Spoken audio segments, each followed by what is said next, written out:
Is Nicole, a healthy pet, and talking about hot spots today. This will be a relatively quick topic, so we'll see how it goes. So hot spots, what are they? They are, well, hot spots in general is a general term for any sort of skin irritation. That skin irritation can be caused by allergies, by fleas, by allergies to fleas. It can be caused by food, environmental. It can also be caused by not properly drying your dog.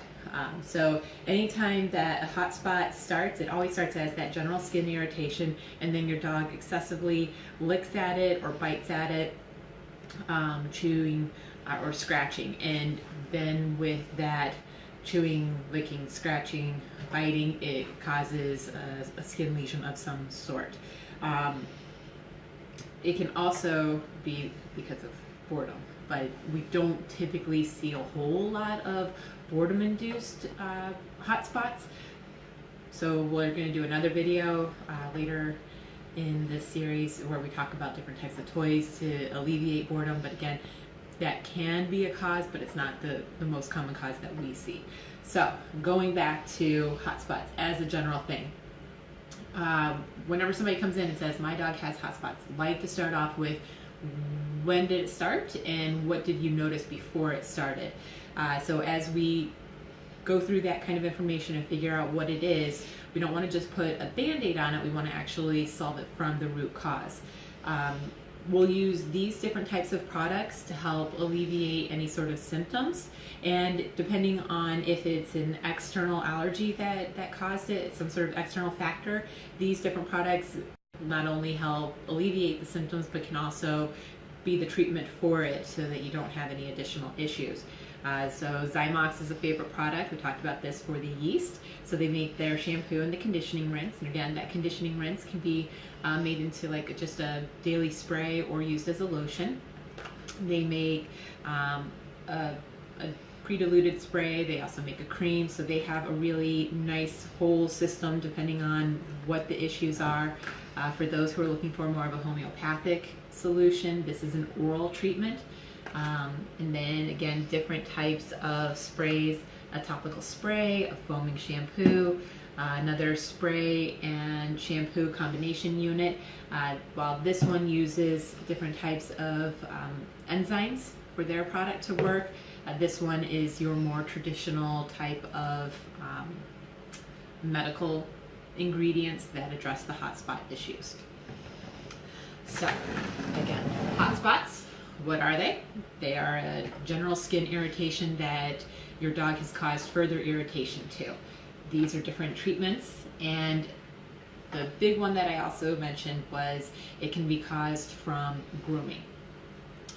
When people groom at home, you'll see hot spots form when the dog isn't properly dried. And from grooming facilities, sometimes you can see hot spots because the dog had a lot of matting, and the matting, when it's shaved out, can cause irritation to your dog because of mats, when they get really tight and really compact to the dog's skin and it's pulling on your dog's skin and it's irritated, and then we're able to go in and clean that off. The skin now being able to breathe and not being so tightly pinched together, that can cause an irritation, more of a healing irritation, but it is an irritation that can happen. So we do try to avoid having dogs come in really super matted, but it does happen. You know, dogs run around, they get dirty and messy, and it's hard to keep up with the brushing as we get into the summertime. But that's one of the reasons why we do encourage regular grooming and regular brushing. Brushing every day, 10 to 20 minutes, grooming every 4 to 6 weeks, so that you don't have mats that get super compact and super tight. And again, it's not necessarily caused by the groomer doing something wrong, but just when mats get super, super tight and they get shaved out and start to heal, that can cause the hot spot from that no longer causing the pulling on the skin from the mat. Other things that can cause irritation as far as grooming facilities go is if the groomers don't clean their equipment. So that's one of the things that's very important to us, is that our groomers have sharpened equipment and get that regularly done, and that we also sanitize our blades and our scissors between each dog that comes in and visits, because we don't want any sort of bacterial or yeast from one dog transferring to another dog.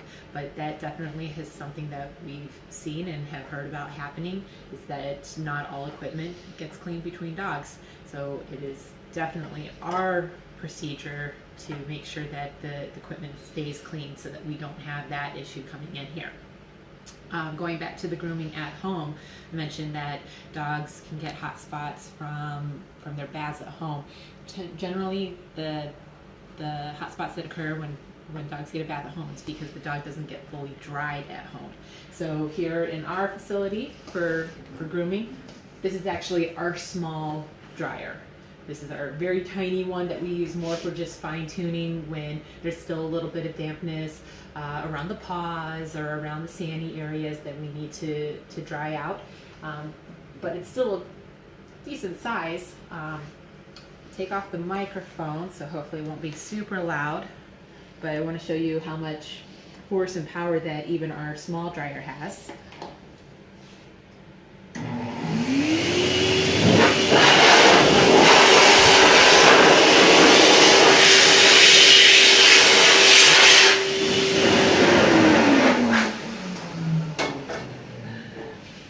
So that dryer is fairly quiet. And if you were able to see my hand, the way it kind of rippled with the power and the force, that dryer blows out a lot of the moisture, all of the moisture. And again, that's our small one. We have even bigger ones for when we're doing that full on bath and drying process. So we always start off with using different types of towels to dry as much of the dog as humanly possible, and then after we dry them as much as possible, that's when we switch to the force dryers. And the force air dryers, they do not have a heating element to them. So if anybody's going to use their hair dryer at home, you would need to use it on the cool switch. They will heat up over time just with long continuous use, but it doesn't actually have that heating element, and that's a big difference between one, the power, but two, why you get a dryer that's meant for animal use, because you don't want to overheat your dog or cat. Especially flat nose breeds are very prone to being to the heat of any sort of thing, and having a stroke or some sort of other not good reaction to excessive heat. So when it's the hot spot that's caused by not drying your dog, usually it will start off of just little circles on your dog's skin.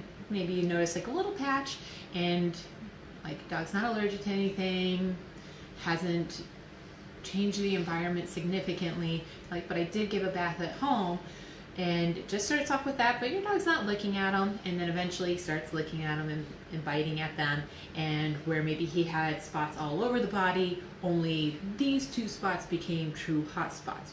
Maybe because that's all he could reach, maybe that's what really irritated him.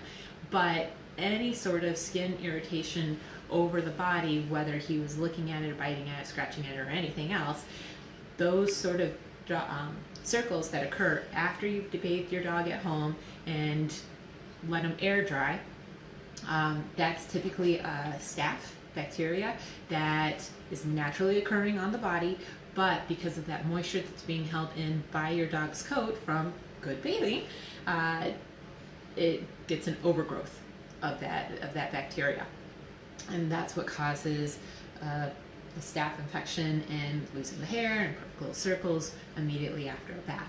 So again, with us, we have our force air dryers that really blow out the dog. We don't let any dogs just naturally air dry here because we don't want there to be any sort of bacterial infection that can develop. But it is something that we always caution people when they bathe at home, that you certainly can do it, and you just want to be conscientious about that and how your dog's skin reacts, and drying them as much as possible. We like those little chamois that you can use, like car detailing. That does a nice job of getting the pulling up a lot of moisture, and there's different towels. So anything that says it holds a whole lot of moisture and you can dry your dog with it, you'll want to use that. And then after you've taken off as much water as possible, that's when you would switch over to a dryer. Okay, so hot spots, again, any sort of general skin irritation, and it gets to the point where your dog licks, bites, scratches, chews, and that's where it becomes a true hot spot that needs to be addressed. It's a catch-all term that can be because of anything, and there's different products that will take care of the symptoms and possibly the treatment if it's an outdoor external allergy of that sort. With grooming, you want to make sure your dog does not get any sort of matting or really super tight mats, because that can cause a hot spot once you relieve the skin of that irritation.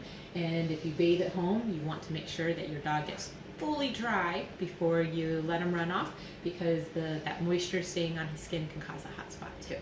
So again, Healthy Pet, we're always here to help. Our groomers are always happy to give your dog a bath or give him a haircut and help you maintain a healthy grooming standards at your house. And our front sales staff is always happy to help address any sort of issues that you may have and show you these different products and see which ones might work best for your family.